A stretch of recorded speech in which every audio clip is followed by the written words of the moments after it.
माननीय सदस्यगण, सभी का नमस्कार।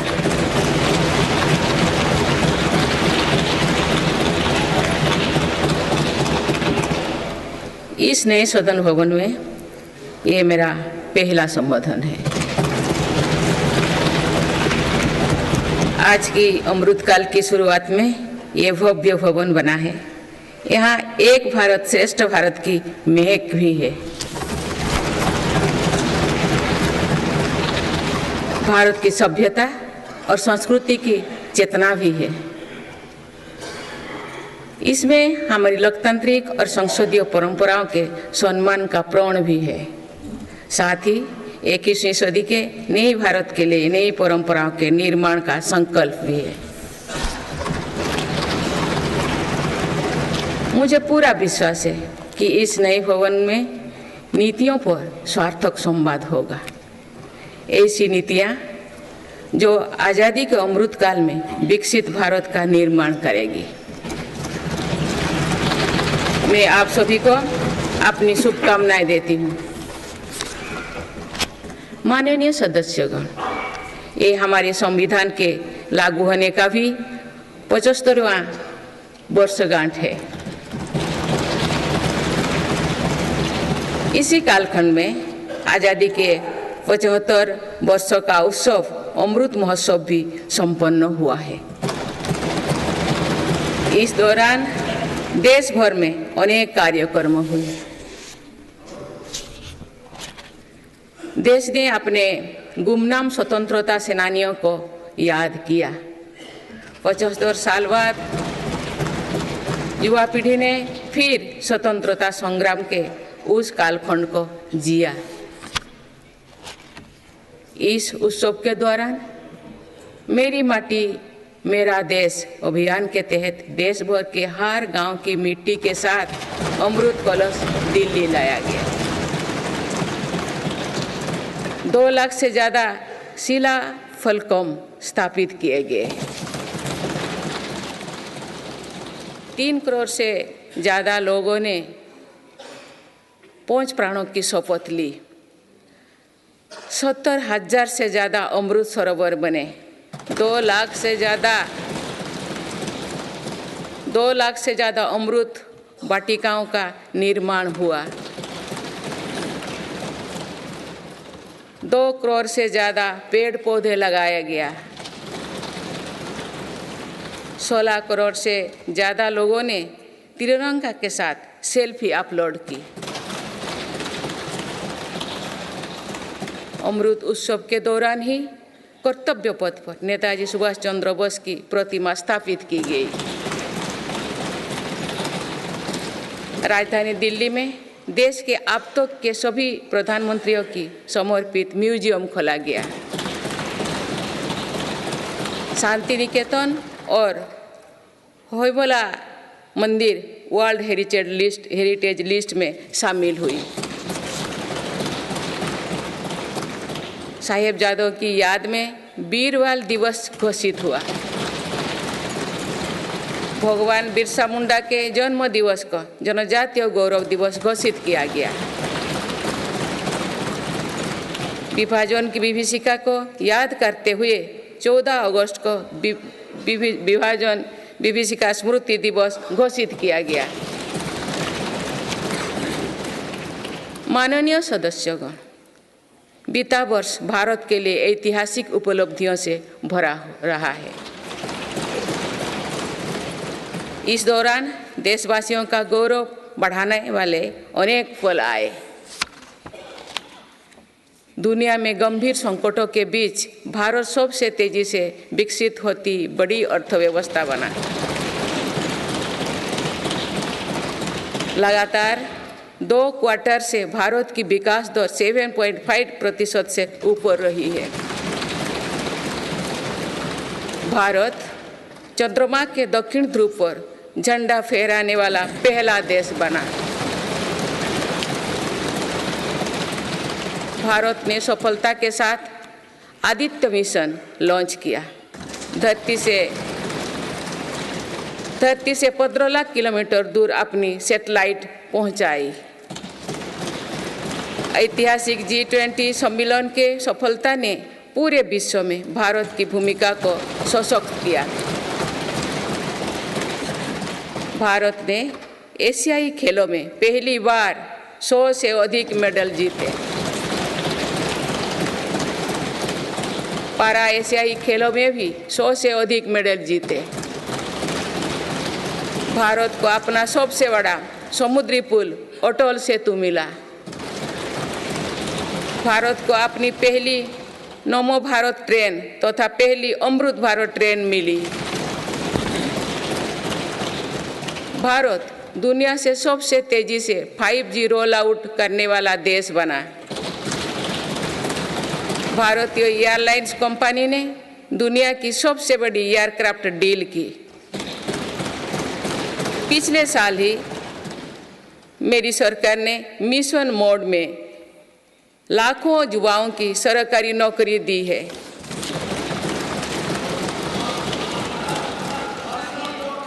माननीय सदस्यगण, बीते 12 महीने में मेरी सरकार अनेक महत्वपूर्ण विधेयक लेकर भी आए। ये विधेयक आप सभी संसद सदस्यों के सहयोग से आज कानून बन चुके हैं। ये ऐसे कानून हैं जो विकसित भारत के संकल्पों की सिद्धि का मजबूत आधार है।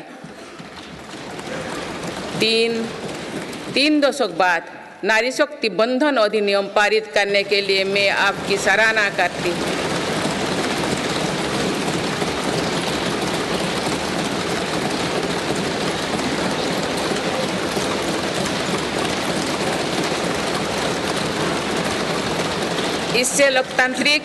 इससे लोकसभा और विधानसभा के महिलाओं की ज्यादा भागीदारी सुनिश्चित हुई है। ये वुमेनली डेवलपमेंट के मेरी सरकार के संकल्प को मजबूत करता है। रिफॉर्म, परफॉर्म और ट्रांसफॉर्म के अपने कमिटमेंट को मेरी सरकार ने लगातार जारी रखा है। गुलामी के कालखंड में प्रेरित क्रिमिनल जस्टिस सिस्टम अब इतिहास हो गया है। आप दंड को नहीं अपितु न्याय को प्राथमिकता है। न्याय सर्वोपरि के सिद्धांतों पर नई न्याय संहिता देश को मिली है। डिजिटल पर्सनल डेटा प्रोटेक्शन अधिनियम से डिजिटल स्पेस और सुरक्षित होने वाला है। अनुसंधान नेशनल रिसर्च फाउंडेशन अधिनियम से देश में रिसर्च और इनोवेशन को बल मिलेगा। जम्मू और कश्मीर आरक्षण कानून से वहाँ भी जनजातीय समुदाय को प्रतिनिधित्व का अधिकार मिलेगा। इस दौरान सेंट्रल यूनिवर्सिटी कानून में भी संशोधन किया गया। इससे तेलंगाना में सरोक का सेंट्रल ट्राइबल यूनिवर्सिटी बनने का रास्ता सुगम हुआ। पिछले वर्ष 76 अन्य पुराने कानून को भी हटाया गया है। मेरी सरकार परीक्षाओं में होने वाली गड़बड़ी को लेकर युवाओं की चिंता से अवगत है। इसीलिए ऐसे गलत तरीके को सख्ती के लिए नया कानून बनाने का निर्णय लिया है। माननीय सदस्यगण, कोई भी राष्ट्र तेज गति से तभी आगे बढ़ सकता है जब वो पुराने चुनौतियों का परास्त करते हुए अपने ज़्यादा से ज़्यादा ऊर्जा भविष्य निर्माण में लगाए। पिछले 10 वर्षों में भारत ने राष्ट्रहित में ऐसे अनेक कार्यों को पूरा होते हुए देखा है जिनका इंतजार देश के लोगों को दशकों से था। राम मंदिर के निर्माण की आकांक्षा सदियों से थी, आज ये सोच हो चुका है।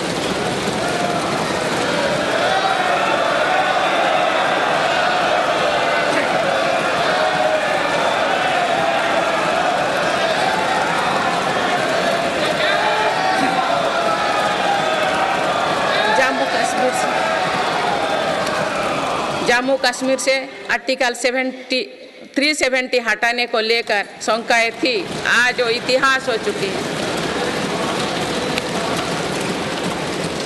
इसी संसद ने 3 तलाक के विरुद्ध कड़ा कानून बनाया है।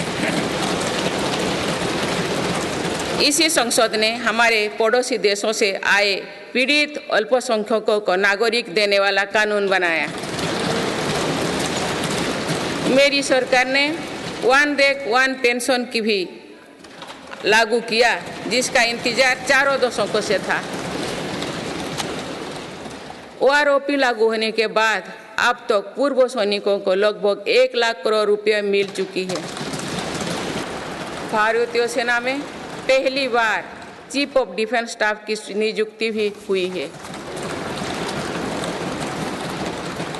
माननीय सदस्यगण, उत्कलमणि पंडित गोपबंधु दास की अमर पंक्तियां असीम राष्ट्र प्रेम की भावना का सदा संचार करती है।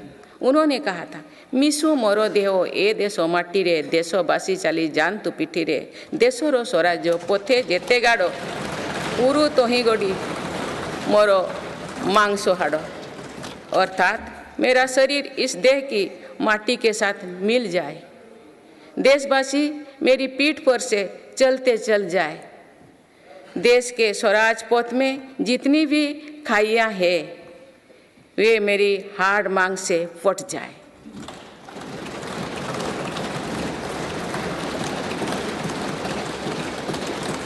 इन पंक्तियों में हमें कर्तव्यों की पराकाष्ठा दिखती है, राष्ट्र सर्वोपरि का आदर्श दिखाई देता है।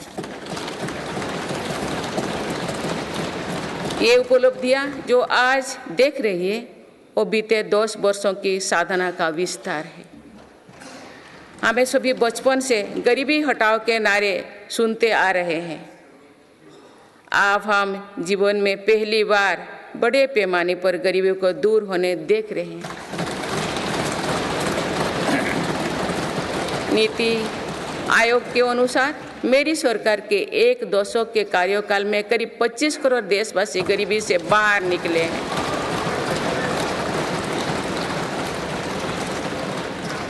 यह है प्रत्येक गरीब में नया विश्वास जगाने वाली बात है।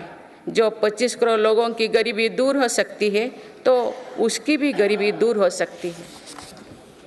आज अर्थव्यवस्था के विभिन्न आयामों को देखें तो ये विश्वास बढ़ता है कि भारत सही दिशा में तथा सही निर्णय लेते हुए आगे बढ़ रही है। बीते 10 वर्षों में हमने भारत को फ्रेजाइल 5 से निकलकर टॉप 5 इकोनॉमीज में शामिल होते देखा।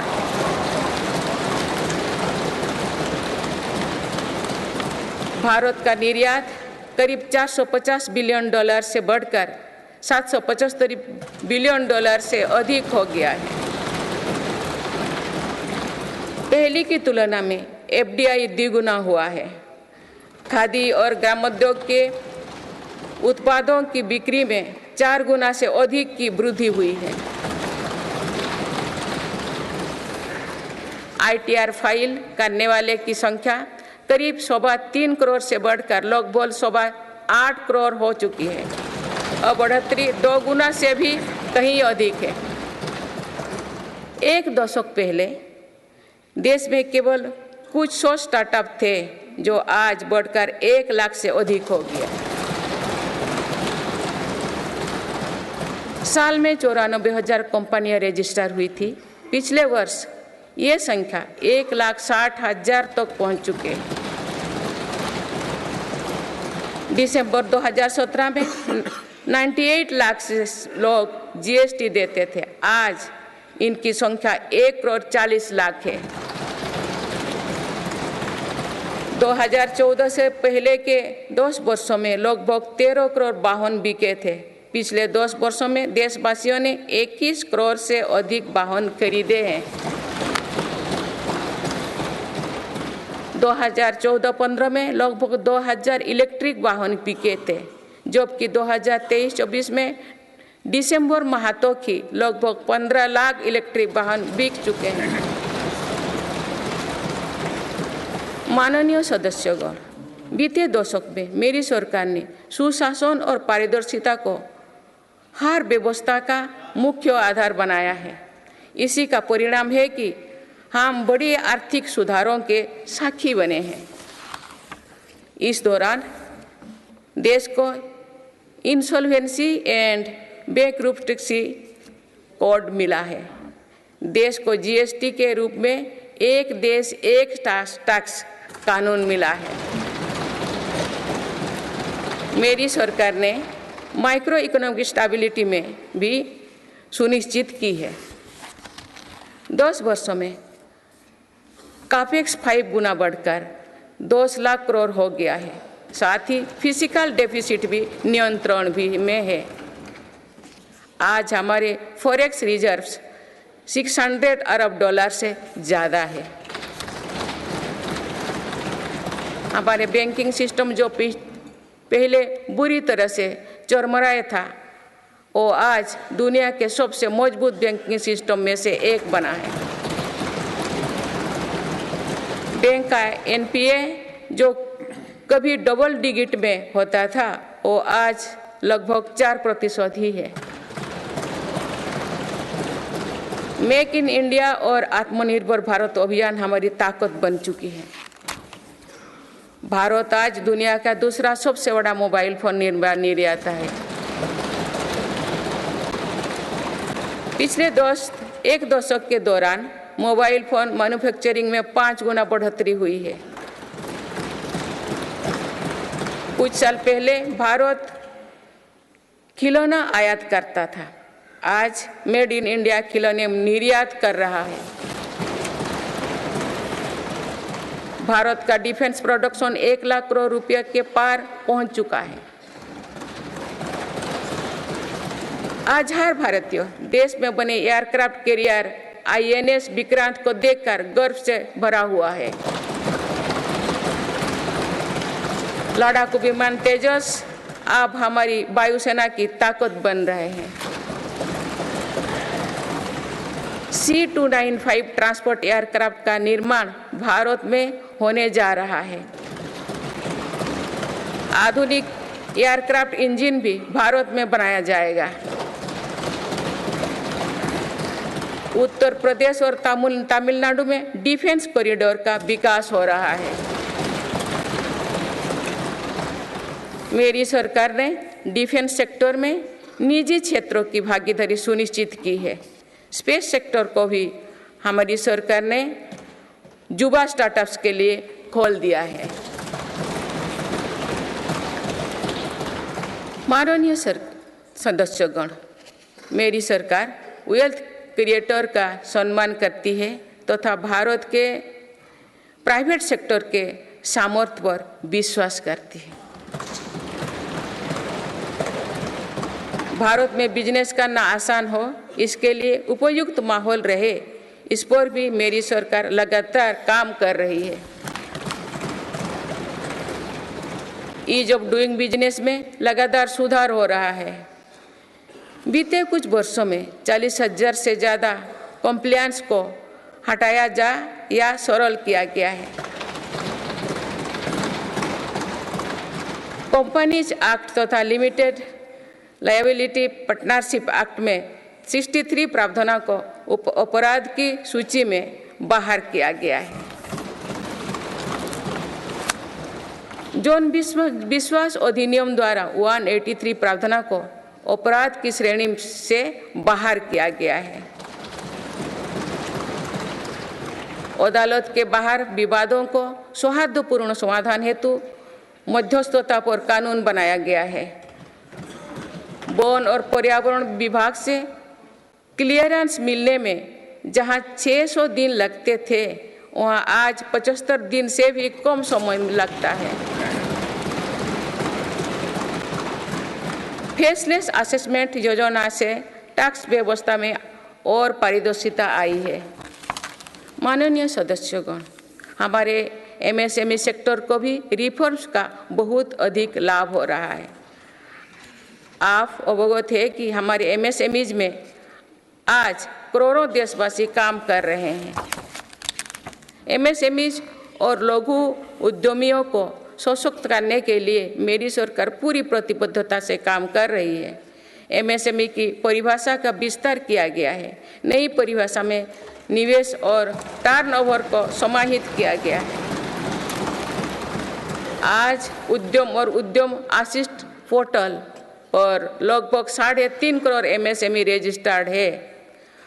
बीते वर्षों में एमएसएमई के लिए क्रेडिट गारंटी स्कीम के तहत करीब 5 लाख करोड़ की गारंटी स्वीकृति किए गए। ये 2014 से पहले के दशक से 6 गुना अधिक है। माननीय सदस्यगण, मेरी सरकार का एक और बड़ा रिफॉर्म डिजिटल इंडिया का निर्माण है। डिजिटल इंडिया ने भारत में जीवन और बिजनेस दोनों को बहुत आसान बना दिया है। आज पूरी दुनिया मानती है कि ये भारत की बहुत बड़ी उपलब्धि है। विकसित देशों में भी भारत ऐसा डिजिटल सिस्टम नहीं है। गांव में भी सामान्य खरीद बिक्री डिजिटल तरीके से होगी, ये कुछ लोगों की कल्पना से भी परे था। आज दुनिया के कुल रियल टाइम डिजिटल लेन देन का 46% भारत में होता है।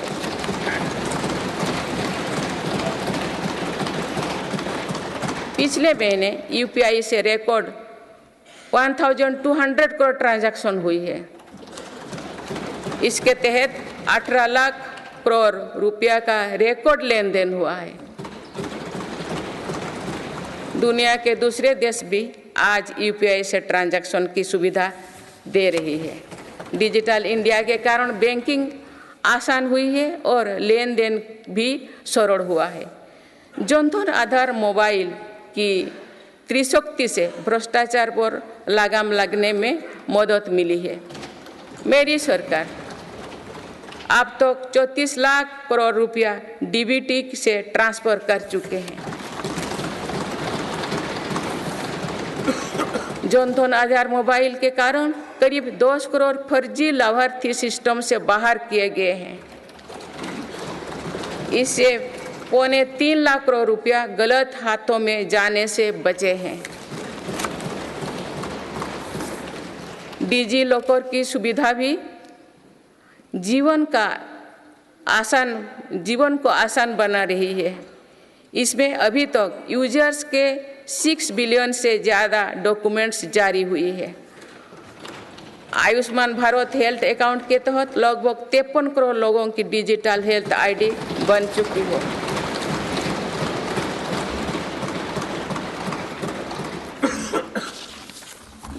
माननीय सदस्यगण, डिजिटल के साथ साथ फिजिकल इंफ्रास्ट्रक्चर पर भी रिकॉर्ड निवेश हुई है। आज भारत में ऐसा इंफ्रास्ट्रक्चर बन रहा है जिसका सपना हर भारतीय देखता था। पिछले 10 वर्षों के दौरान गांव में 4.25 लाख किलोमीटर नई सड़कें बने हुए हैं। नेशनल हाईवे की लंबाई 90,000 किलोमीटर से बढ़कर 1,40,000 किलोमीटर हुई है।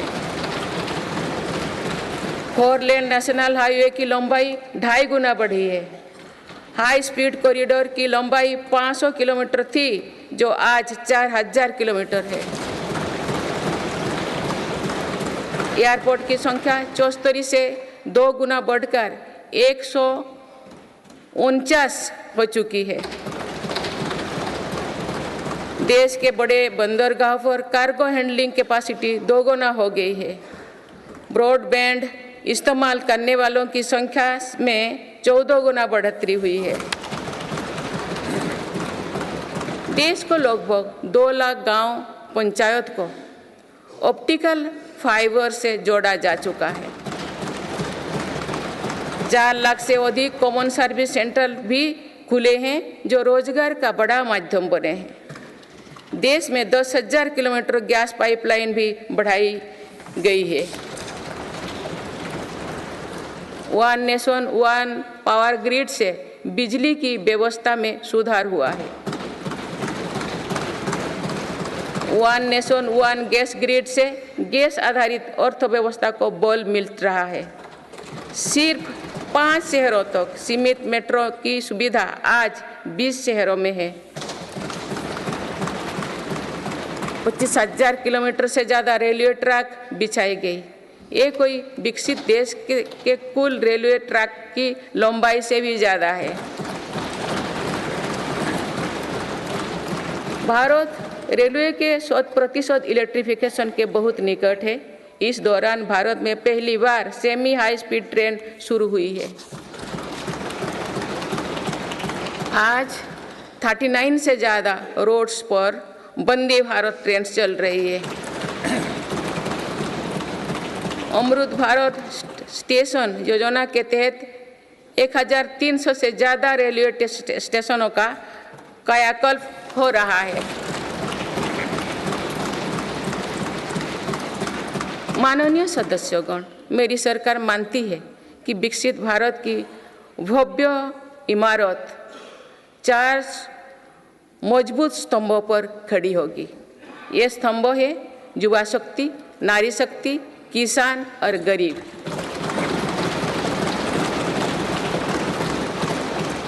देश के हर हिस्से, हर समाज में इन सभी की स्थिति और सपने एक जैसे ही है। इसीलिए इन 4 स्तंभों को सशक्त करने के लिए मेरी सरकार निरंतर काम कर रही है। मेरी सरकार ने टैक्स का बहुत बड़ा हिस्सा इन स्तंभों को मजबूत बनाने पर खर्च किया है। 4 करोड़ 10 लाख गरीब परिवार को अपना पक्का घर मिला। इस पर लगभग 6 लाख करोड़ रुपया खर्च किए गए। लगभग 11 करोड़ ग्रामीण परिवारों तक पहली बार पाइप से पानी पहुंचा है। इस पर 4 लाख करोड़ रुपया खर्च किया जा रहे हैं। हाल ही में 10 करोड़ उज्ज्वला के गैस कनेक्शन पूरी हुई है। आज इन लाभार्थी बहनों को बहुत सस्ती गैस भी दी जा रही है। इस पर भी सरकार द्वारा 2.5 लाख करोड़ रुपया खर्च किए गए हैं। कोरोना काल से ही 80 करोड़ देशवासियों को मुफ्त राशन दिया जा रहा है।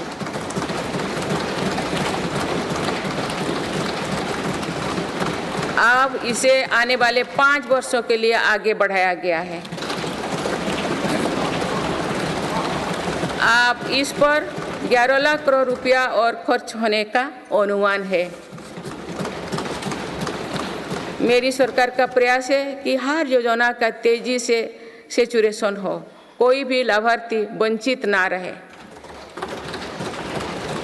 इसके लिए 15 नवंबर से विकसित भारत संकल्प यात्रा चल रही है। अभी तक इस यात्रा से करीब 19 करोड़ देशवासी जुड़ चुके हैं। माननीय सदस्यगण, बीते वर्ष में विश्व ने 2 बड़े युद्ध देखे और कोरोना जैसे वैश्विक महामारी का सामना किया। ऐसे वैश्विक संकटों के बावजूद मेरी सरकार ने देश में महंगाई को काबू में रखा, सामान्य भारतीयों का बोझ नहीं बढ़ने दिया।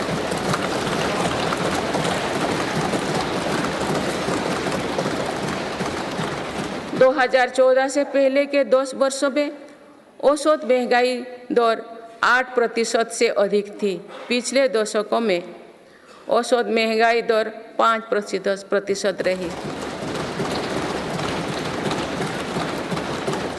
मेरी सरकार का प्रयास रहा है कि सामान्य देशवासी की जेब में अधिक से अधिक बचत कैसे हो। पहले भारत में 2 लाख रुपये की आय पर टैक्स लग जाता था। आज भारत में 7 लाख रुपये तक की आय पर भी टैक्स नहीं लगता। टैक्स छूट और रिफॉर्म्स के कारण भारत के टैक्स पेयर्स को 2 साल में करीब 2.5 लाख करोड़ रुपया की बचत हुई है। आयुष्मान योजना के अलावा भी केंद्र सरकार विभिन्न हॉस्पिटल्स में मुफ्त इलाज की सुविधा देती है। इससे देश के नागरिकों के 3.5 लाख करोड़ रुपया खर्च होने से बचे हैं। जन औषधि केंद्रों की वजह से मरीजों के करीब 28,000 करोड़ रुपया खर्च होने से बचे हैं। कोरोनरी स्टेंट्स घुटने के इम्प्लांट्स तथा कैंसर की दवाओं की कीमत भी कम की गई है। इससे मरीजों की हर वर्ष लगभग 27,000 करोड़ रुपया की बचत हो रही है। मेरी सरकार किडनी के मरीजों के लिए मुफ्त डायलिसिस का अभियान भी चला रही है। इसका लाभ प्रतिवर्ष 21 लाख से ज़्यादा मरीज उठा रहे हैं। इसके प्रतिवर्ष इन 1 लाख रुपया खर्च होने से बचे हैं। गरीबों को सस्ता राशन मिलता रहे, इसके लिए मेरी सरकार ने पिछले दशक में करीब 20 लाख करोड़ रुपया खर्च किए हैं। भारतीय रेल में यात्रा के लिए रेलवे प्रत्येक टिकट पर करीब 50% डिस्काउंट देते हैं। इससे गरीब और मध्यम वर्ग के यात्रियों को हर वर्ष 60,000 करोड़ रुपये की बचत होती है। गरीब और मध्यम वर्ग को कम कीमत पर हवाई टिकट मिल रहे हैं। उड़ान योजना के अंतर्गत गरीब और मध्यम वर्गों को हवाई टिकटों पर 3,000 करोड़ रुपये से ज़्यादा की बचत हुई है। LED बल्ब की योजना के कारण बिजली के बिलों में 20,000 करोड़ रुपया में अधिक बचत हुई है। जीवन ज्योति बीमा योजना और सुरक्षा बीमा योजना के तहत गरीबों को 16,000 करोड़ रुपया से ज़्यादा की क्लेम राशि मिली है।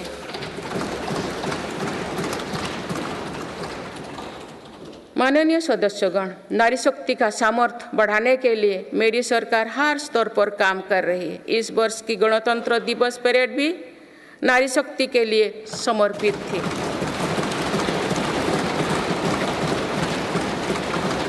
इस परेड में दुनिया ने हमारी बेटियों के सामर्थ्य की झलक देखी। मेरी सरकार ने जल, स्थल, नभ और अंतरिक्ष हर तरफ बेटियों की भूमिका का विस्तार किया है। हम सब जानते हैं कि महिलाओं के लिए आर्थिक स्वतंत्रता के क्या मायने हैं। मेरी सरकार ने महिलाओं की आर्थिक भागीदारी बढ़ाने के लिए निरंतर प्रयास किए हैं। आज लगभग 10 करोड़ महिलाएं स्वयं सहायता समूह से जुड़ चुके हैं। इन समूहों को 8 लाख करोड़ रुपया बैंक लोन और 40,000 करोड़ रुपया की आर्थिक सहायता दी गई है। मेरी सरकार 2 करोड़ महिलाओं को लाखपति दीदी बनाने का अभियान चला रही है।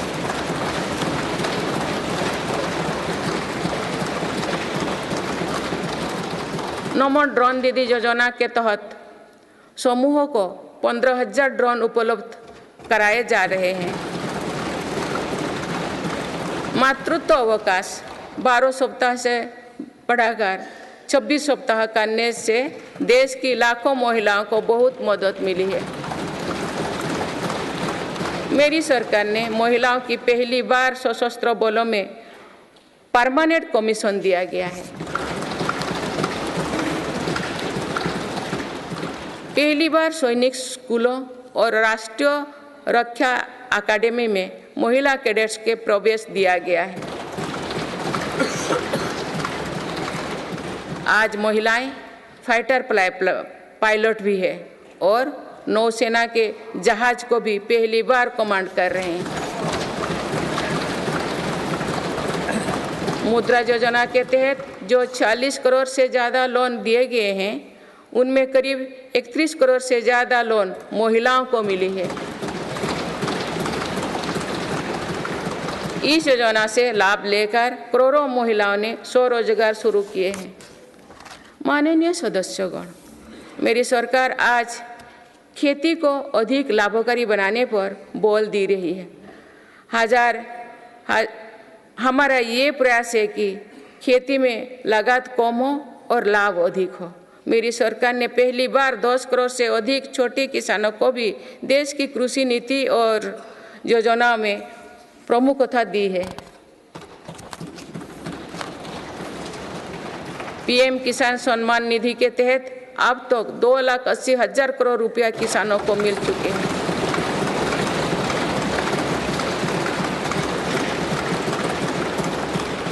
दो सालों में किसानों के लिए बैंक से आसान लोन में 3 गुना वृद्धि की गई है।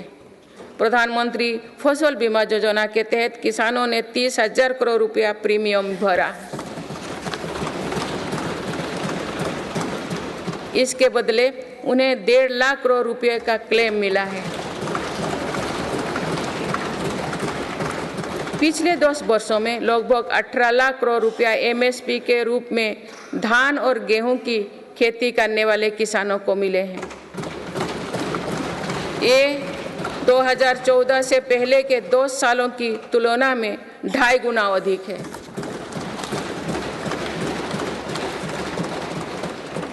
पहले तिलहन और दलहन फसलों की सरकारी खरीदी नहीं की बराबर थी।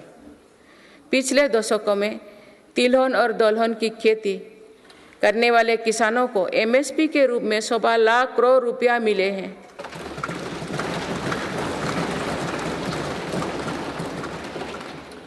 ये मेरी ही सरकार है जिसने पहली बार देश में कृषि निर्यात नीति बनाई है।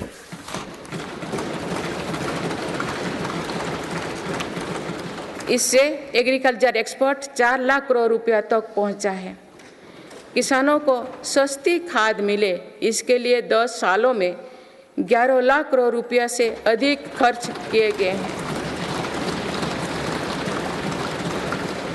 मेरी सरकार ने 1.25 लाख से ज़्यादा प्रधानमंत्री किसान समृद्धि केंद्र स्थापित किए हैं। अभी तक लगभग 8,000 किसान उत्पादक संघ FPO बनाए जा चुके हैं। मेरी सरकार कृषि में सहकारिता को बढ़ावा दे रहे हैं। इसके लिए देश में पहली बार सहकारिता मंत्रालय बनाया गया है। सरकारी क्षेत्र में दुनिया की सबसे बड़ी अनाज भंडारण योजना शुरू की गई है। जिन गांव में सहकारी समितियां नहीं है, वहां 2 लाख समितियां बनाई जा रही है। मत्स्य पालन क्षेत्र में 38,000 करोड़ रुपया से अधिक की योजनाएं चलाई जा रही है, जिसके कारण मत्स्य उत्पादन पिछले 2 साल में 95 लाख मीट्रिक टन से बढ़कर 175 लाख मीट्रिक टन यानी लगभग 2 गुना हो गया है। इनलैंड फिशरीज का उत्पादन 61 लाख मीट्रिक टन से बढ़कर 131 लाख मीट्रिक टन हो गया है। मत्स्य पालन क्षेत्र में निर्यात भी 30,000 करोड़ रुपया से बढ़कर 64,000 करोड़ रुपया तक यानी 2 गुनी से ज़्यादा बढ़ा है। देश में पहली बार पशुपालकों और मछुआरों को किसान क्रेडिट कार्ड का लाभ दिया गया है। पिछले दशकों में प्रति व्यक्ति दूध उपलब्धता 40% बढ़ी है। पशुओं को खुरपका और मुंहपका बीमारियों से बचाने के लिए पहली बार मुफ्त टीकाकरण अभियान चल रहा है। अब तक 4 चरणों में 50 करोड़ से ज़्यादा टीका पशुओं की दिए जा चुके हैं। माननीय सदस्यगण, जनकल्याण की ये जितनी भी योजनाएं हैं, ये सिर्फ सुविधाएं भर नहीं है, इसका देश के नागरिकों के पूरे जीवन चक्र पर सकारात्मक असर पड़ रहा है। विभिन्न सरकारी और गैर सरकारी संस्थाओं द्वारा मेरी सरकार की योजनाओं के प्रभावों का अध्ययन किया गया है। इसके परिणाम बहुत ही प्रभावकारी है और गरीबी से लड़ रहे दुनिया के हर देश को प्रेरित कर रहने वाले हैं। बीते वर्षों में विभिन्न संस्थाओं के अध्ययन में सामने आया है कि 11 करोड़ शौचालयों के निर्माण और खुले में शौच बंद होने से अनेक बीमारियों की रोकथाम हुई है।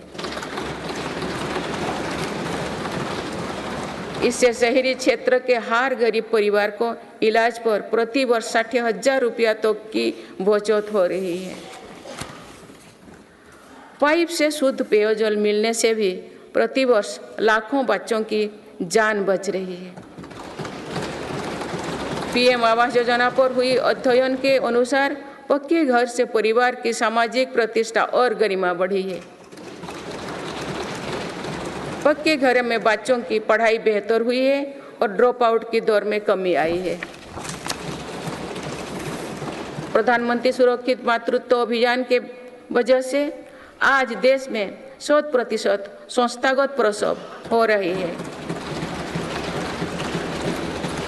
इस वजह से माता मृत्यु दर में भी भारी गिरावट आई है। एक और अध्ययन के अनुसार उज्ज्वला योजना के लाभार्थी परिवारों में गरीब बीमारी की घटनाओं में कम आई है। माननीय सदस्यगण, मेरी सरकार मानव केंद्रित विकास पर बल दे रही है। हमारे लिए हर नागरिक की गरिमा सर्वोपरि है। यही सामाजिक न्याय की हमारी अवधारणा है। भारत के संविधान के हर अनुच्छेद का संदेश भी यही है।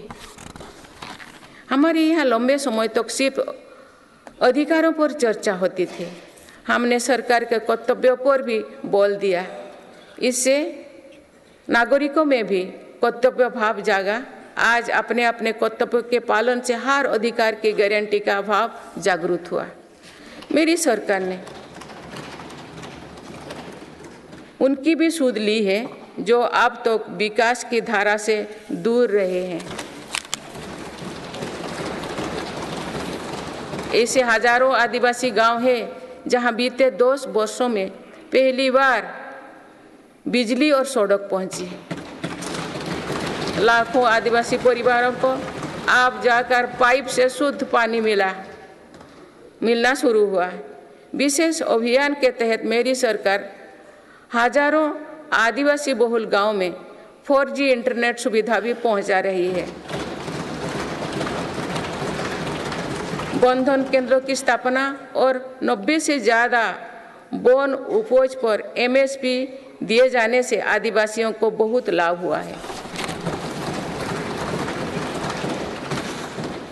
मेरी सरकार ने पहली बार जनजातियों में भी सबसे पिछड़े जनजातियों की सुध ली है। उनके लिए लगभग 24,000 करोड़ रुपया की PM जनमन योजना बनाई है। आदिवासी परिवारों में अनेक पीढ़ियां सिकल सेल एनीमिया में पीड़ित रही है। पहली बार इसके लिए राष्ट्रीय मिशन शुरू किया गया है। अब तक लगभग 1,40,00,000 लोग की जांच की हो चुकी है। दिव्यांगजनों के लिए भी मेरी सरकार ने सुगम्य भारत अभियान चलाए हैं। साथ ही भारतीय सांकेतिक भाषा में पाठ्य पुस्तकें उपलब्ध कराई है। ट्रांसजेंडर को समाज में सम्मानजनक स्थान दिलाने और उनके अधिकारों के संरक्षण हेतु भी कानून बनाए हैं। माननीय सदस्यगण, हमारे यहाँ विश्वकर्मा परिवारों के बिना दैनिक जीवन की कल्पना भी मुश्किल है। ये परिवार पीढ़ी दर पीढ़ी अपने कौशल को आगे बढ़ाते हैं, लेकिन सरकारी मदद के अभाव में हमारी विश्वकर्मा साथी बुरी स्थिति से गुजर रहे थे। मेरी सरकार ने ऐसे विश्वकर्मा परिवार को भी सुध ली है। अभी तक PM विश्वकर्मा योजना से 84 लाख से ज़्यादा लोग जुड़ चुके हैं। रेहड़ी, ठेले, फुटपाथ पर काम करने वाले साथी भी दशकों से अपने हाल पर छोड़ दिए गए थे। मेरी सरकार ने PM स्वनिधि योजना द्वारा उनको बैंकिंग से जोड़ा। इस योजना के तहत अब तक 10,000 करोड़ रुपया से अधिक की राशि के ऋण दिया जा चुका है।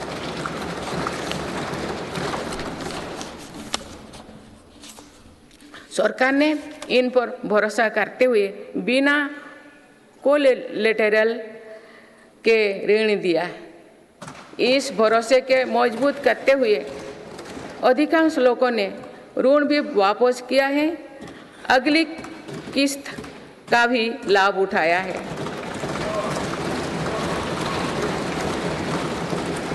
इस योजना के अधिकतर लाभार्थी दलित, पिछड़े, आदिवासी और महिलाएं हैं। माननीय सदस्यगण, सबका साथ, सबका विकास, सबका विश्वास और सबका प्रयास के मंत्र पर चल रही मेरी सरकार समाज के हर वर्गों को उचित अवसर देने में जुटी है। पहली बार सामान्य वर्ग के गरीबों को आरक्षण की सुविधा दी गई है। मेडिकल में ग्रेजुएशन और पोस्ट ग्रेजुएशन के लिए ओबीसी के केंद्रीय कोटे के तहत दाखिली में 37% आरक्षण सुनिश्चित किया गया है। राष्ट्रीय पिछड़ा बोर्ड आयोग को संवैधानिक दर्जा दिया गया है। मेरी सरकार ने बाबा साहेब आम्बेडकर से जुड़े 5 स्थानों को पंचतीर्थ के रूप में विकसित किया। आज देश भर में आदिवासी स्वतंत्रता सेनानियों के लिए समर्पित 10 संग्रहालय बनाया जा रहा है।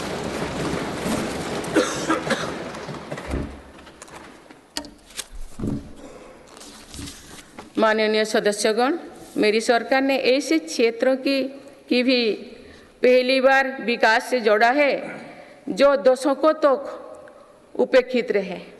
हमारी सीमाओं से सटे गांवों को देश का अंतिम गांव माना जाता था। मेरी सरकार ने उन्हें देश का पहला गांव बनाया है।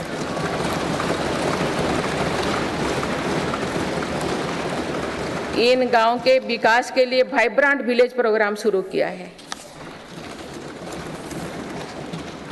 अंडमान निकोबार और लक्षद्वीप जैसे हमारे दूर सुदूर के द्वीप समूह भी विकास से वंचित थे। मेरी सरकार ने इन द्वीपों में भी आधुनिक सुविधाओं का निर्माण किया।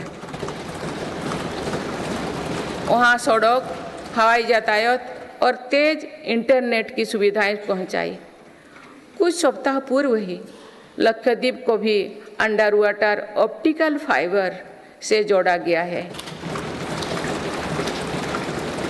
इससे स्थानीय लोगों के साथ ही पर्यटकों को भी सुविधा होगी। मेरी सरकार द्वारा आकांक्षा जिला कार्यक्रम के तहत देश के 100 से अधिक जिलों में विकास का प्राथमिकता दी गई है। इस कार्यक्रम की सफलता को देखते हुए मेरी सरकार ने आकांक्षा ब्लॉक कार्यक्रम भी शुरू किया है। इससे देश के उन ब्लॉक्स में विकास पर विशेष जोर दिया जा रहा है जो पीछे छूट गए हैं। माननीय सदस्यगण, मेरी सरकार आज पूरी सीमा पर मॉडर्न इंफ्रास्ट्रक्चर बना रही है। एक काम बहुत पहले ही प्राथमिकता के आधार पर हो जाना चाहिए था। आतंकवाद हो या विस्तारवाद, हमारी सेनाएं आज जैसे को तैसा की नीति के साथ जवाब दे रही है।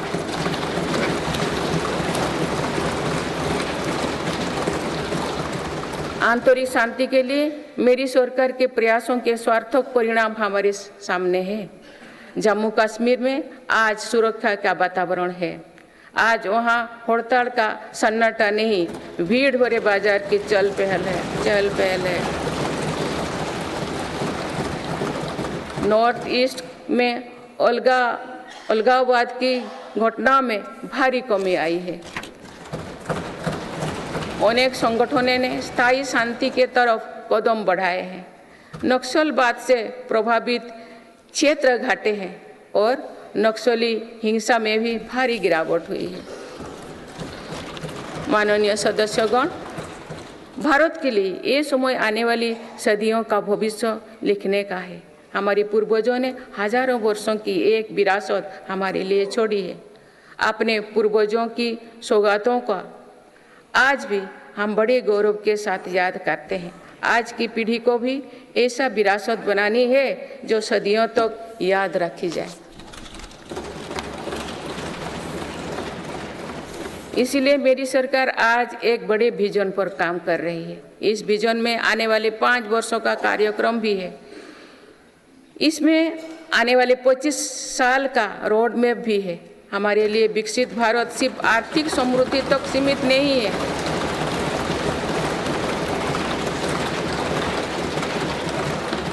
हमारे लिए विकास भारत सिर्फ आर्थिक समृद्धि तक सीमित नहीं है, हम सामाजिक, सांस्कृतिक और सामरिक ताकत को भी उतना ही महत्व देते हैं।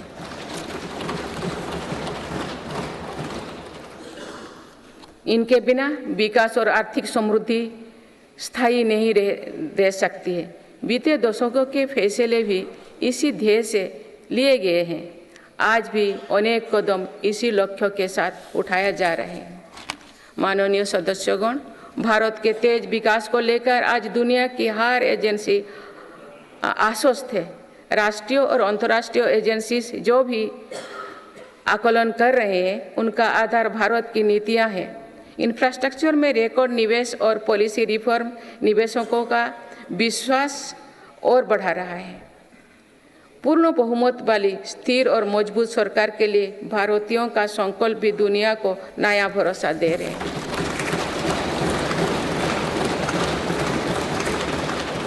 आज दुनिया को विश्वास है कि भारत ही ग्लोबल सप्लाई चेन को सशक्त कर सकता है। इसीलिए भारत भी आज इसके लिए बड़े कदम उठा रहे हैं। देश में एमएसएमई का एक मजबूत नेटवर्क बनाया जा रहा है। मेरी सरकार ने 14 सेक्टर्स के लिए पीएलआई योजनाएं शुरू किए हैं। इसके तहत अभी तक लगभग 9 लाख करोड़ रुपये का उत्पादन हो चुका है। इससे देश में रोजगार और स्वरोजगार के लाखों नए अवसर बने। पीएलआई से इलेक्ट्रॉनिक्स, फार्मा, फूड प्रोसेसिंग और मेडिकल डिवाइस के सेक्टर में भी लाभ हो रहा है। मेडिकल डिवाइस से जुड़े दर्जनों प्रोजेक्ट्स में उत्पादन शुरू हो चुका है। मेरी सरकार ने देश में 3 बल्क ड्रग पार्क भी बनाए हैं। माननीय सदस्यगण, आज मेड इन इंडिया एक ग्लोबल ब्रांड बन चुका है। मेक इन इंडिया को लेकर आज दुनिया आकर्षित हो रही है। आत्मनिर्भर भारत के लक्ष्य को दुनिया समझ रही है। आज दुनिया भर की कंपनियां भारत में नए सेक्टर्स को लेकर उत्साहित है। सेमीकंडक्टर सेक्टर में हो रहा निवेश इसका उदाहरण है। सेमीकंडक्टर सेक्टर से इलेक्ट्रॉनिक्स और ऑटोमोबाइल सेक्टर को भी बहुत लाभ होगा। मेरी सरकार आज ग्रीन मोबिलिटी को बहुत प्रोत्साहित दे रही है।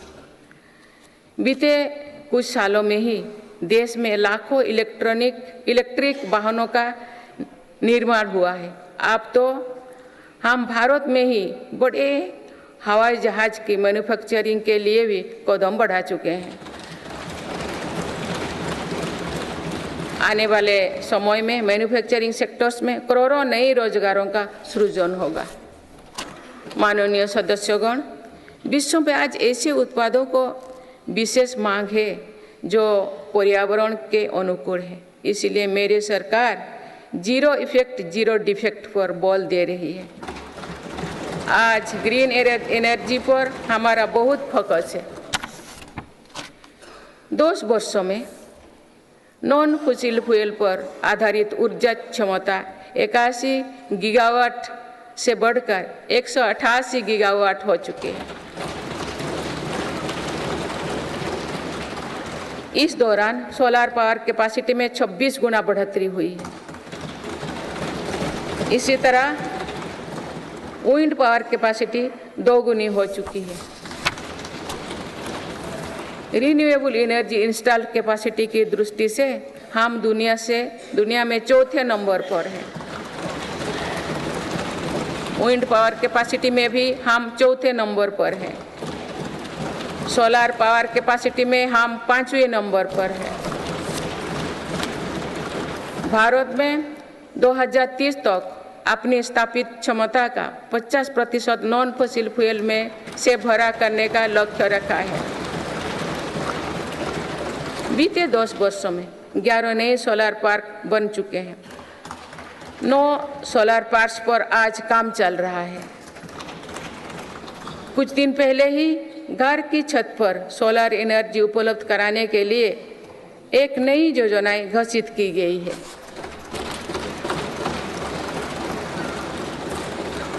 इसके तहत 1 करोड़ परिवारों को मदद दी जाएगी। इससे बिजली का बिल भी कम होगा और अतिरिक्त बिजली की खरीद विद्युत बाजारों में की जाएगी। परमाणु ऊर्जा के क्षेत्र में भी बहुत तेजी से काम किया जा रहा है। मेरी सरकार ने 10 नए परमाणु ऊर्जा संयंत्रों को स्वीकृति दी है।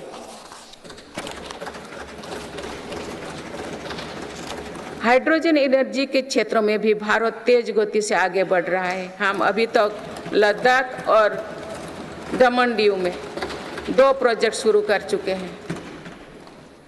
मेरी सरकार ने इथेनॉल के क्षेत्र में अभूतपूर्व काम किया है। देश 12% इथेनॉल ब्लेंडिंग का लक्ष्य हासिल कर चुका है। बहुत ही जल्द 20% इथेनॉल ब्लेंडिंग का टारगेट भी पूरा होने वाला है। इससे हमारे किसानों की आय बढ़ेगी। अभी तक सरकारी कंपनियां 1 लाख करोड़ रुपया से ज़्यादा का इथेनॉल खरीद चुकी हैं। इन सारे प्रयासों से अपनी ऊर्जा जरूरतों के लिए विदेशों पर निर्भरता कम होगी। कुछ दिन पहले ही बंगाल की खाड़ी में एक नया ब्लॉक में तेल उत्पादन शुरू हुआ है। ये देश के लिए एक बड़ी सफलता है। माननीय सदस्यगण, धरती में महत्वपूर्ण खनिजों की मात्रा सीमित है। इसीलिए मेरी सरकार सर्कुलर इकोनॉमी को प्रोत्साहित कर रही है। भारत की पहली व्हीकल स्क्रैपेज पॉलिसी का लक्ष्य भी है। गहरे समुद्रों में खनिजों की संभावनाओं को तलाशना भी जरूरी है। इसी लक्ष्य के साथ डीप ओशन मिशन शुरू किया है। इस मिशन में अपने समुद्री जीवन के बारे में हमारी समझ भी बेहतर होगी। भारत का समुद्रयान इस क्षेत्र में शोध कर रहा है। मेरी सरकार भारत को दुनिया की एक बड़ी स्पेस पावर बनाने में जुटे हैं। ये मानव जीवन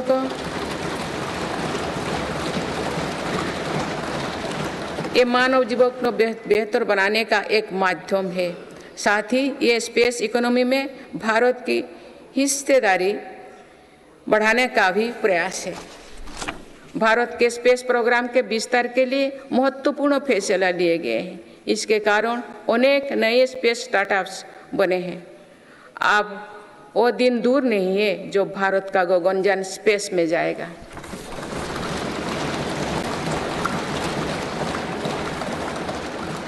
माननीय सदस्यगण, मेरी सरकार ने भारत को दुनिया के अग्रणी डिजिटल इकोनॉमीज में से एक बनाया है। इससे करोड़ों युवाओं को रोजगार मिला है। हमारा प्रयास है कि चौथी औद्योगिक क्रांति में भारत दुनिया में सबसे आगे रहे। मेरी सरकार आर्टिफिशियल इंटेलिजेंस मिशन पर काम कर रही है। ये भारत के युवाओं को नए अवसर देगा। ये नए स्टार्टअप्स के लिए संभावनाएं खोलेगा। इससे कृषि, स्वास्थ्य और शिक्षा के क्षेत्र में क्रांतिकारी बदलाव आएगी। मेरी सरकार ने नेशनल क्वांटम मिशन भी स्वीकृत किया है। क्वांटम कंप्यूटिंग नए दौर की डिजिटल व्यवस्था बनाएगा। इस क्षेत्र में भारत आगे रहे, इसके लिए काम शुरू हो चुके हैं। माननीय सदस्यगण, मेरी सरकार भारत की युवा शक्ति की शिक्षा और कौशल विकास के लिए निरंतर नए कदम उठा रही है। इसके लिए नई राष्ट्रीय शिक्षा नीति बनाई गई और उसे तेजी से लागू किया जा रहा है। राष्ट्रीय शिक्षा नीति में मातृभाषा और भारतीय भाषाओं में शिक्षा पर बल दिया गया है। इंजीनियरिंग, मेडिकल, कानून जैसे विषयों की पढ़ाई भारतीय भाषा में प्रारंभ कर दी गई है।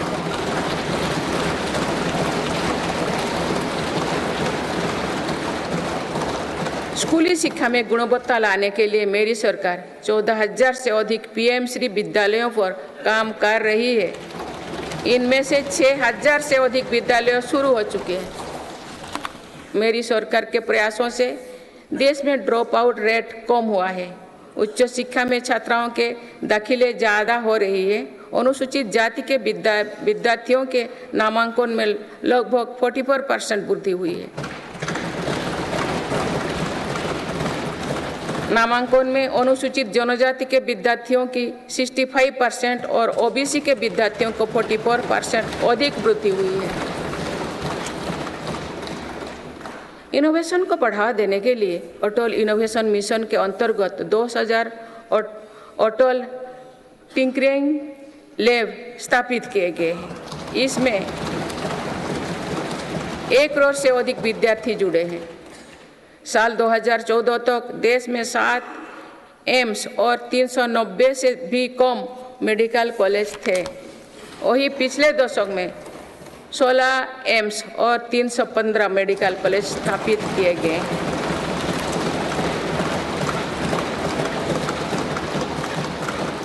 एक 157 नर्सिंग कॉलेज स्थापित किए जा रहे हैं। पिछले दशक में एमबीबीएस की सीटों में 2 गुना से भी अधिक की वृद्धि हुई है।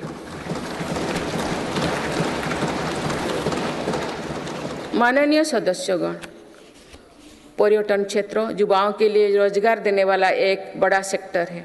मेरी सरकार ने बीते 10 वर्षों में पर्यटन के क्षेत्र में अभूतपूर्व काम किए हैं। भारत में घरेलू टूरिस्ट की संख्या के साथ ही भारत आने वाले विदेशी पर्यटकों की संख्या भी बढ़ी है। पर्यटन के क्षेत्र में जो वृद्धि हो रही है, इसका कारण भारत की बढ़ती साख है।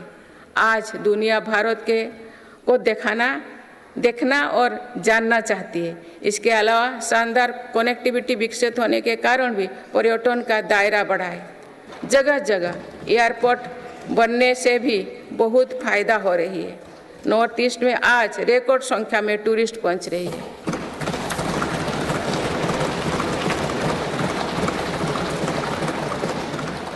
अंडमान निकोबार और लक्षद्वीप को लेकर उत्साह चरम पर है। मेरी सरकार ने देश भर में तीर्थ और ऐतिहासिक स्थलों के विकास पर बल दिया है।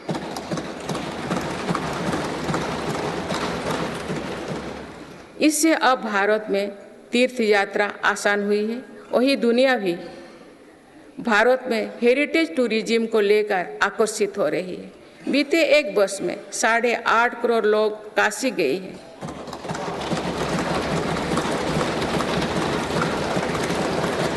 पाँच करोड़ से अधिक लोगों ने महाकाल के दर्शन किए हैं।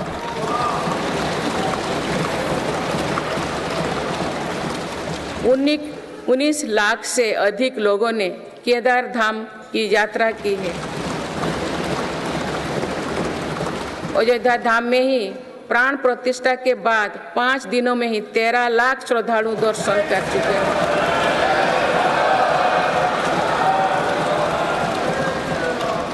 पूर्व पश्चिम उत्तर दक्षिण भारत के हर हिस्से में तीर्थ स्थलों पर सुविधाओं का अभूतपूर्व विस्तार हो रहा है।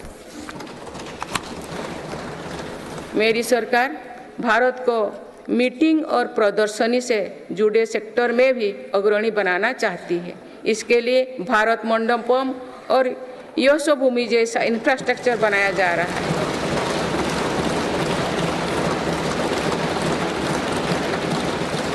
आने वाले समय में टूरिज्म रोजगार का एक बहुत बड़ा माध्यम बनेगा। माननीय सदस्यगण, देश की युवा शक्ति को कौशल और रोजगार से जोड़ने के लिए हम स्पोर्ट्स इकोनॉमी को मजबूत कर रहे हैं।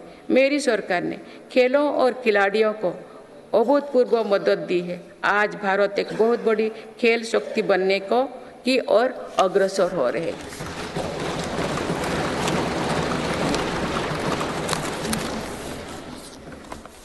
खिलाड़ियों के साथ ही आज हम स्पोर्ट्स से जुड़े दूसरे क्षेत्रों पर भी बल दे रहे हैं। आज नेशनल स्पोर्ट्स यूनिवर्सिटी बन चुकी है। देश में हमने दर्जनों सेंटर ऑफ एक्सीलेंस बनाए हैं। इससे स्पोर्ट्स को एक प्रोफेशन के रूप में चुनने का अवसर युवाओं को मिलेगा।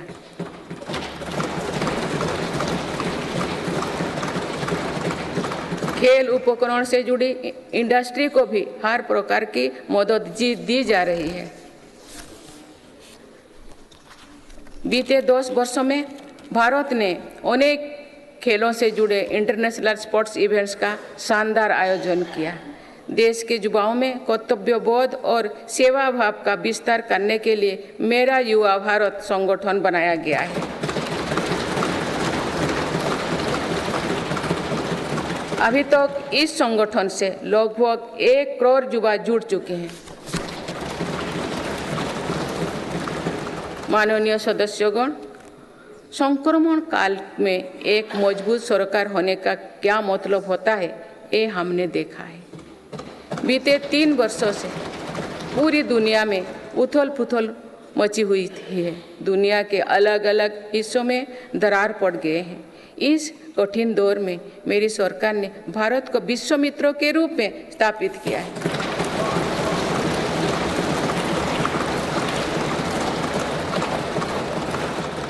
विश्व मित्रों की भूमिका के कारण ही आज हम ग्लोबल साउथ की आवाज बन पाए हैं। बीते 10 वर्षों में एक और पुरानी सोच को बदला गया है। पहले डिप्लोमेसी से जुड़े कार्यक्रम को दिल्ली के गलियारे तक ही सीमित रखा जाता था। मेरी सरकार ने इसमें भी जनता की सीधी भागीदारी सुनिश्चित की है। इसका एक बेहतरीन उदाहरण भारत द्वारा G20 अध्यक्षता के दौरान देखा गया है।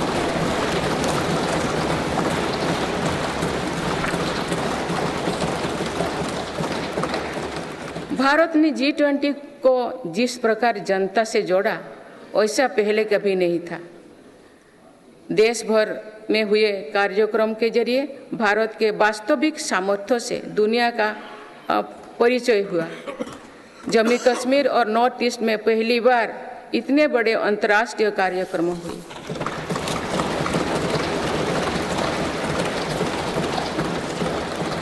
पूरी दुनिया ने भारत में हुए ऐतिहासिक G20 सम्मेलन की प्रशंसा की। ऐसे बंटे हुए माहौलों में भी एकमत से दिल्ली घोषणा पत्र जारी होना ऐतिहासिक है। वुमेन लेड डेवलपमेंट से लेकर पर्यावरण के मुद्दों पर भारत का विजन दिल्ली घोषणा पत्र की नींव बना। हमारे प्रयासों से G20 में अफ्रीकन यूनियन के स्थायी सदस्यता को भी सराहा गया है। इसी सम्मेलन के दौरान Bharat middle east Europe corridor के निर्माण की घोषणा हुई है। ये कॉरिडोर भारत के सामुद्रिक सामर्थ्यों को और सशक्त करेगा। ग्लोबल बायोफ्यूल अलायंस का लॉन्च होना भी बहुत बड़ी घटना है। इस प्रकार के कदम वैश्विक समस्याओं के समाधान में भारत की भूमिका का विस्तार कर रहे हैं। माननीय सदस्यगण, मेरी सरकार ने वैश्विक विवादों और संघर्षों के इस दौरे में भी भारत के हितों को मजबूती से दुनिया के सामने रखा है। भारत की विदेश नीति का दायरा आज अतीत की विदेशों से कहीं आगे बढ़ चुका है। आज भारत अनेक वैश्विक संगठनों का सम्मानित सदस्य है। आज आतंकवाद के खिलाफ भारत दुनिया के एक प्रमुख आवाज है।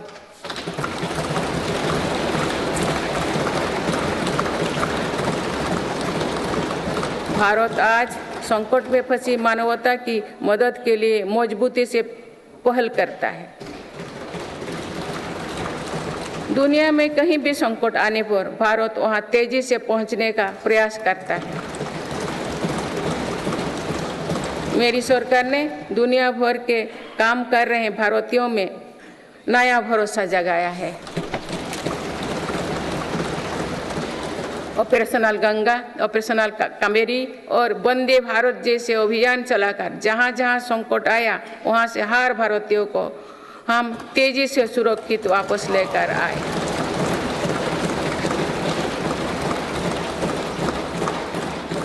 मेरी सरकार ने योग, प्राणायाम और आयुर्वेद की भारतीय परंपरा को पूरी दुनिया तक पहुंचाने के लिए निरंतर प्रयास किए। पिछले वर्ष संयुक्त राष्ट्र संघ के मुख्यालय में 135 देशों की प्रतिनिधित्व ने एक साथ योग किया।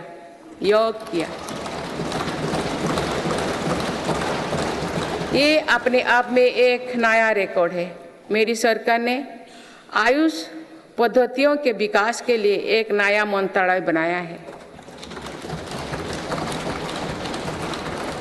विश्व स्वास्थ्य संगठन का पहला global centre for traditional medicine भी भारत में बन रहा है। माननीय सदस्यगण, सभ्यताओं के कालखंड में ऐसे पड़ाव आते हैं जो सदियों का भविष्य तय करते हैं। भारत के इतिहास में भी ऐसे अनेक पड़ाव आए।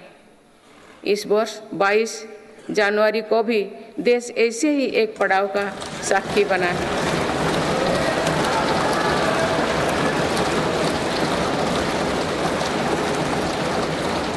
सदियों की प्रतीक्षा के बाद अयोध्या में रामलला अपने भव्य मंदिर में विराजमान।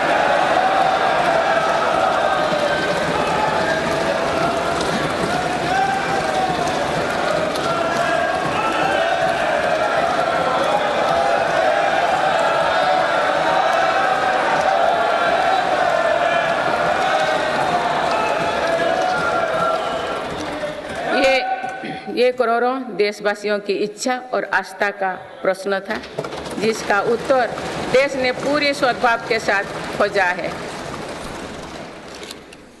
माननीय सदस्यगण, आप सभी करोड़ों भारतीयों की आकांक्षाओं के प्रतिनिधि हैं। आज जो युवा स्कूल कॉलेज में है, उनके सपने बिल्कुल अलग हैं।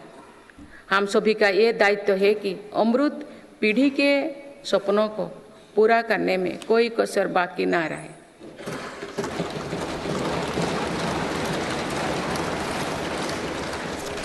विकसित भारत हमारी अमृत पीढ़ी के सपनों को साकार करेगा।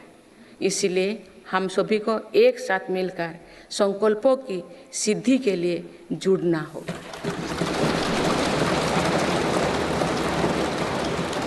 माननीय अटल जी, माननीय सदस्यगण, श्रद्धेय अटल जी ने कहा था, अपनी ध्येय यात्रा में हम कभी रुके नहीं हैं।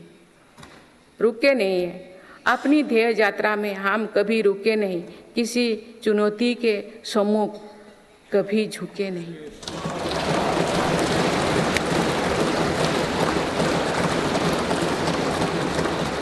मेरी सरकार 140 करोड़ देशवासियों के सपनों को पूरा करने की गारंटी के साथ आगे बढ़ रही है।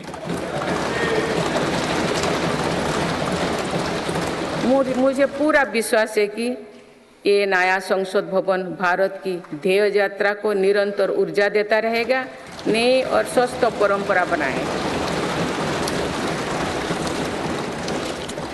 वर्ष 2047 को देखने के लिए अपने साथी तो अब इस सदन में नहीं होंगे, लेकिन हमारी विरासत ऐसे होनी चाहिए कि तब की पीढ़ी हमें याद रखे।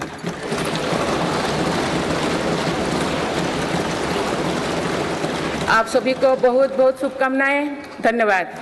जय हिंद, जय भारत।